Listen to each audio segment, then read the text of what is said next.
tanda-tanda kiamat kecil terakhir sekali namanya Malhamah Kubra, peperangan besar antara kaum muslimin dengan orang-orang Nasrani. Yang ini disebutkan panjang lebar dalam hadis Bukhari, lebih dari 3 lembar kalau tidak salah. Hadis ini berbunyi, kata Nabi SAW, kalian akan bersatu dengan Bani Asfar. Bani Asfar ini sebenarnya lebih tepatnya orang-orang Rum, ya, orang-orang Nasrani. Kalian akan bersatu dengan mereka untuk memerangi satu kaum, tapi tidak disebutkan kaum ini siapa. Sebagian ulama berijtihad mengatakan komunis, ada yang mengatakan kapitalis dan segala macam istilah, tapi kita beriman bahwasanya itu akan terjadi.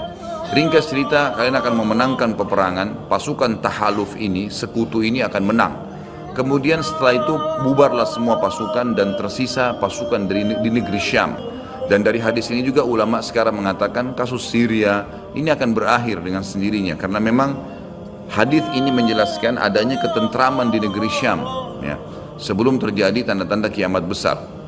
Pada saat itu pasukan muslimin sedang pulang ke negeri Syam bersama dengan pasukan Bani Asfar ini yang dikatakan dari bangsa Romawi. Kemudian mereka mengangkat bendera salib sambil mengayunkan dan mengatakan, kamilah yang telah memenangkan peperangan ini, kekuatan Nasrani.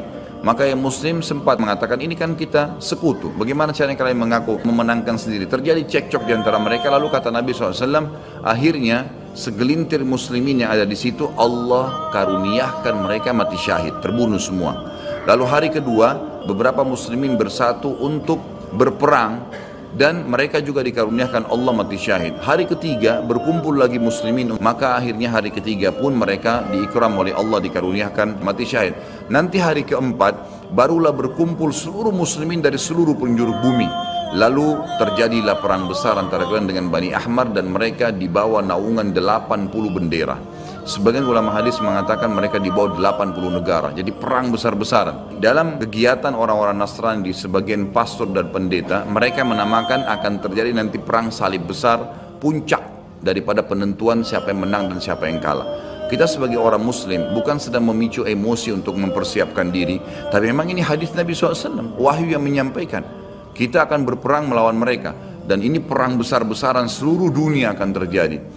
Maka kalian pun akan berperang, tapi tidak disebutkan waktunya berapa lama, sampai pasukan kalian menembus wilayah Rum dan kalian berhasil menjebolkan temboknya dengan takbir dan tasbih, berzikir.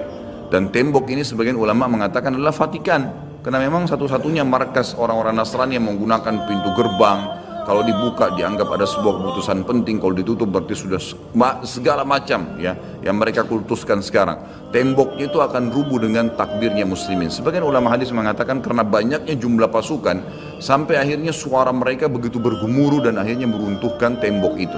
Allahu a'lam, itu makna hadis.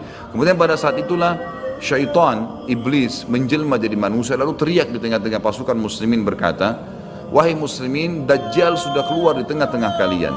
Maka teriakan ini membuat pasukan muslimin, mereka tahu benar pada saat itu hadis Nabi SAW yang berbunyi, diriwayatkan Imam Bukhari Muslim, kalau kalian dengarkan Dajjal keluar di satu lokasi, maka selamatkanlah diri kalian walaupun ke gunung-gunung. Maka mereka pun akhirnya pulang masing-masing. Kata Nabi SAW, mereka pun bubar ke wilayah masing-masing.